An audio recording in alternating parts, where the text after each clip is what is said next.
नमस्कार दोस्तों, आप देख रहे हैं हाल चाल भोजपुरी। दोस्तों, आज दो स्टारों का टक्कर हो रहा है। एक पवन सिंह, एक खेसारी लाल यादव। दोनों का गाना आज रिलीज हुआ है और दोनों गाना भक्ति गाना है, जो कि देवी गीत है 2020 का।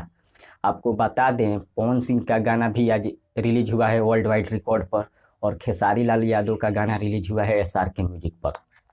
और दोनों गाना भक्ति गाना है। आज दोनों गाने का रिपोर्ट बताएंगे, 1 घंटा में कितना व्यू कंप्लीट किया है। सबसे पहले हम बात करते हैं पवन सिंह के गाने पर। दोस्तों, पवन सिंह का गाना जो भक्ति रिलीज हुआ है, 1 घंटे में 85,000 व्यू कंप्लीट किया है। आप लोग देख सकते हैं स्क्रीन पर। वही बात करें खेसारी लाल यादव का, धर्म पत्नी हो जो भक्ति गाना रिलीज हुआ है, उनका 1 घंटा में 1,98,000 व्यू कंप्लीट किया है, जो कि SRK म्यूजिक पर अपलोड हुआ है। आप लोग देख सकते हैं स्क्रीन पर, जो कि खेसारी लाल यादव पवन सिंह से इस समय आगे चल रहे हैं।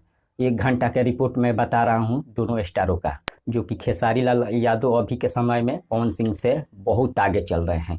लगभग 1,15,000 के करीब आगे चल रहे हैं खेसारी लाल यादव पवन सिंह से। पवन सिंह के 1 घंटा में 85,000 और खेसारी लाल यादव का 1,98,000। अब इसके बारे में आप सबका क्या राय है, क्या कमेंट है, कमेंट के जरिए बताइए दोनों स्टारों के बारे में। तब तक बने रहिए हमारे साथ। मिलते हैं अगले खबर में, अगले वीडियो के साथ। धन्यवाद।